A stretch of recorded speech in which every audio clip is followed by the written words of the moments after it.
সুস্বাগতম। আমি সুকুমার দেবনাথ। আমার আজকের দিন ইউটিউবে আপনাদের স্বাগত জানাচ্ছি। সম্ভবত সম্ভবত পশ্চিমবঙ্গে একজন সন্ন্যাসীকে দাঁড় করানো হচ্ছে বিজেপির মুখ্যমন্ত্রী পদপ্রার্থী হিসাবে। নাম শোনা যাচ্ছিল অনেক রকম। শুভেন্দু হবে না, দিলীপ ঘোষ হবে না, সুকান্ত মজুমদার হবে না, অমিতাভ হবে না। কে হতে পারে? এ নিয়ে অনেক অনেক রকম চিন্তা করছে। কিন্তু একজন সন্ন্যাসীকেই বেছে নেওয়া হয়েছে, তার একটাই কারণ হচ্ছে যে বিজেপি উগ্র হিন্দুত্ববাদের দিকে ঝুঁকে গেছে। ওরা বুঝে নিয়েছে যে ওই মাঝামাঝি ঝুলে থাকলে হবে না। অর্থাৎ কিছুটা নরম হিন্দু, কিছুটা ধর্মনিরপেক্ষ, এরকম একটা ভাব এতাবৎ পর্যন্ত ওদের একটা ক্যারেক্টার ছিল এখানে। কারণ ওদের ধারণা ছিল যে তাদের যে প্রতিপক্ষ, মানে প্রধান প্রতিপক্ষ তৃণমূলের মুসলিমদের মধ্যে কিছু কংগ্রেসে আছে, কিছু তৃণমূলের সমর্থন আছে। ফলে চেষ্টা করলে এই সংখ্যালঘুদের একটা সমর্থন পেলেও পাওয়া যেতে পারে। কিন্তু 2024 নির্বাচনের পরে তারা বুঝে নিয়েছে যে মুসলিমরা তাদের ভোট দেবে না, পরিষ্কার হয়ে গেছে। কেন? বিজেপি হচ্ছে হিন্দুত্ববাদী দল, হার্ডকোর হিন্দুইজম তাদের টার্গেট। এক এক করে 370 থেকে আরম্ভ করে 3 তালাক থেকে আরম্ভ করে যা কিছু তারা করছে সবটাই তাদের মূল টার্গেট হচ্ছে যে হিন্দুত্ববাদী ভারতবর্ষ। এটা পরিষ্কার হয়ে গেছে, এটা নিয়ে আর কোনো ইয়ে নেই। যেমন এখন প্রধান হয়ে গেছে ওয়াকফ বিল পাশ করেছে। এই ওয়াকফের উদ্দেশ্য একটাই, যে পোলারাইজেশন, মুসলিমদের মধ্যে বিভাজন আর হিন্দুদের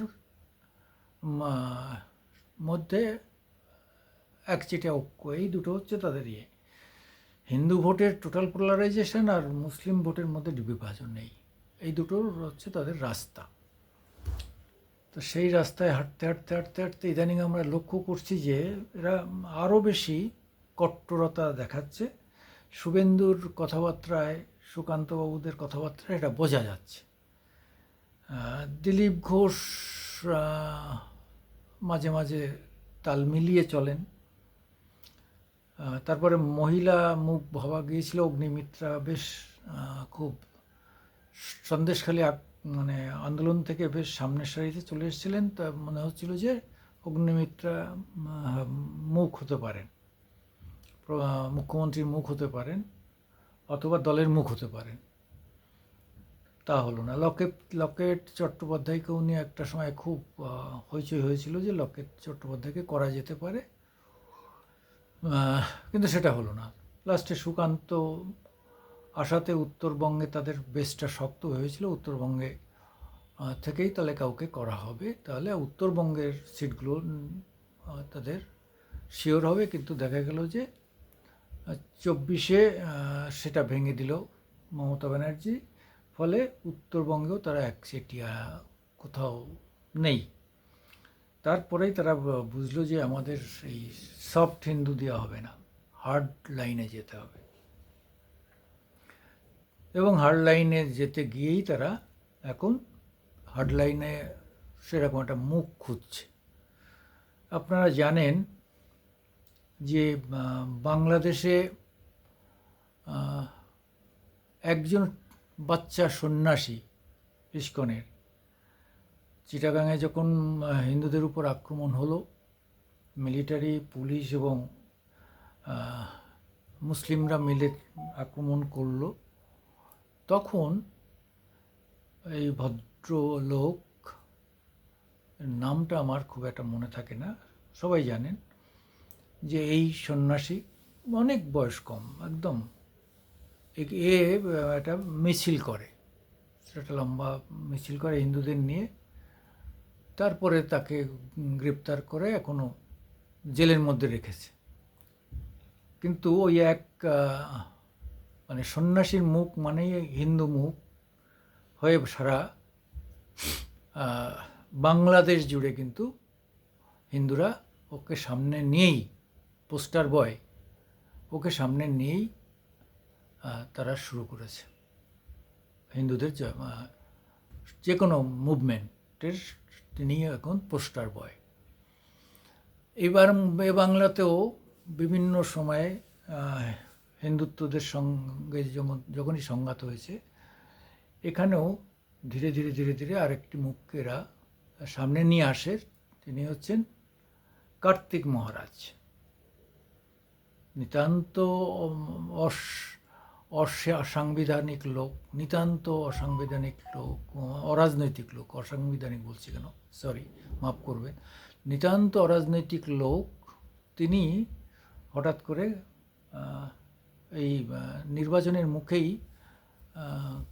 কিছু হিন্দুত্ব নিয়ে তৃণমূলের স্ট্যান্ডের বিরোধিতা করে সামনে চলে আসেন এবং তাকে গ্রেপ্তার করার জন্য হুঙ্কার দেন। এখন যে মমতা যাকে গালাগাল দেবে সেই অপোজিশন থেকে নেতা হয়ে যাবে, সেরকমভাবে তিনিও নেতা হয়ে গেলেন কার্তিক মহারাজ। এখন অনেক ক্ষেত্রেই তিনি প্রতিক্রিয়া দেন। কার্তিক মহারাজকে সামনে রেখে আগামী 26-এর নির্বাচন করা হচ্ছে বলে আমাদের সূত্রের খবর। সত্য মিথ্যা জানি না, কেন বিজেপি দলে এত গোষ্ঠী আর এত বিভাজন, এত বিতর্ক, ফলে তাদের যে কোনো সময় পরিবর্তন হতে পারে। তবে আমার কাছে যা খবর তাতে কার্তিক মহারাজই হচ্ছে আগামী দিনের মুখ্যমন্ত্রীর মুখ ওয়েস্ট বেঙ্গলে।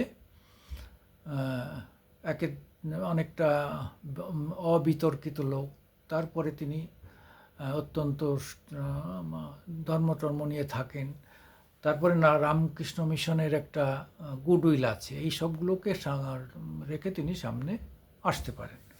জেতার ব্যাপারে আমাদের হিসাব বলছে যে মানে তৃণমূলকে হারানোর সামান্যতম কোনো সুযোগ নেই। তবে কথা হচ্ছে যে নির্বাচনে যা খুশি হতে পারে, কাজেই সবসময় একথা বলা যায় না। তাহলে তো 34 বছরের পরেও বামেরা থেকে যেতে পারত, তাদের পরিবর্তন হতো না। কংগ্রেসও 76 বছরের কংগ্রেসও একটানা বহু বছর থেকে গেছে, 50-55 বছর একটানা কাজ করেছে তারা। ফলে কেউই একদম নিরঙ্কুশ নন, যে কোনো সময় পরিবর্তন হতে পারে। সেই দিকে লক্ষ্য রেখে আমরা ধরে নিচ্ছি যে তৃণমূলই জিতবে, কিন্তু মেইন যে অপোজিশন সেটা বিজেপি হবে। এই দুটো জায়গায় পরিষ্কার, শাসক এবং অপোজিশন, মেইন অপোজিশন, এই দুটো পরিষ্কার, সেটা তৃণমূল আর বিজেপি। এবার বিজেপি শাসন ক্ষমতায় আসতে পারবেন কিনা সেটা নির্বাচনোত্তর সময় বলতে পারবে, বা নির্বাচকরা বলতে পারবেন, অর্থাৎ ভোটাররাই বলতে পারবেন ভালো তাদের মনে কি আছে। এখন মমতা, লক্ষ্মীর ভাণ্ডার আর মুসলিম, এই তিন মিলিয়ে মমতার যে ইউএসপি সেইটা বহাল থাকবে, না হিন্দুত্ব নিয়ে একটা পরীক্ষা নিরীক্ষা হবে, যেহেতু বাংলাদেশেও একটা ভয়ঙ্কর অরাজকতা চলছে, হিন্দুদের উপর আক্রমণ হচ্ছে, সেটার একটা প্রভাব ব্যাপারে এসে পড়ছে। তার মধ্যে মালদা মুর্শিদাবাদে ওয়াকফ নিয়ে যে ধরনের খুনোখুনি, ঘর জ্বালানো পোড়ানো হয়ে গেল, এটাও কিন্তু সাংঘাতিকভাবে নজরে রয়ে গেছে সবার। এটা কিন্তু খুব এড়িয়ে গেলে হবে না। আবার মমতা ও মোয়াজ্জেম দের নিয়ে যে মিটিংটা করেছেন আজকে, ইমাম মোয়াজ্জেমদের নিয়ে, সেটাও যথেষ্ট ভালো মিটিং হয়েছে, তার মানে মুসলিমদের মধ্যে ভাগ যাতে না করতে পারে আইএসএফ বা কংগ্রেস, সিপিএম, মুসলিম ভোট যাতে ভাগ না হয়, তার জন্য আজকে মমতার যে মাস্টার স্ট্রোক বলা চলে, সেটা কিন্তু আজকে স্টেডিয়ামে ভালো ভিড় হয়েছে। ভালোই তার ওয়াকআপের বিরুদ্ধে এটা ভালো ইয়ে হয়েছে। যদি ওয়াকআপ দিল্লিতে হিয়ারিং চলছে সুপ্রিম কোর্টে, কালকে জানা যাবে। আজ পর্যন্ত প্রধান যে প্রশ্নটা তুলেছেন বিচারপতিরা, সেটা হচ্ছে যে এটা কি সংবিধানে আছে না সংবিধান বিরোধী বা সংবিধানের বাইরে, এই জায়গাটা নিয়ে একটা ইয়ে হচ্ছে। কালকে কালকে বিকালে মোটামুটি পরিষ্কার হবে যে সেন্ট্রাল গভর্নমেন্টের পক্ষ থেকে আদালত চাইছে যে সেন্ট্রালের পক্ষ থেকে তাদের বক্তব্য বলুন। সেটা তাদের উকিল আছেন, সরকারি উকিল, তিনি পেশ করবেন আগামীকাল। ফলে আমার ধারণা হচ্ছে যে কাল না হলেও পরশু দিনের মধ্যে রেজাল্ট পাওয়া যাবে যে এটা থাকবে না, এটা সুপ্রিম কোর্ট কোনো ক্যান্সেল করে দেবেন, ভার্ডিক্ট যাবেন। কাজেই আমার মনে হয় যে যারা এই মারপিট দাঙ্গা করছেন ওয়াকআপ নিয়ে, তারা একটু অপেক্ষা করুন। আদালতও সেটা বলেছে যে যখন পেন্ডিং আছে কোর্টে, তখন নিয়ে মারপিট করা কেন, গোলমাল করা কেন, এবং খুনোখুনি হয়ে যাওয়াটা কেউই ভালো দেখছে না।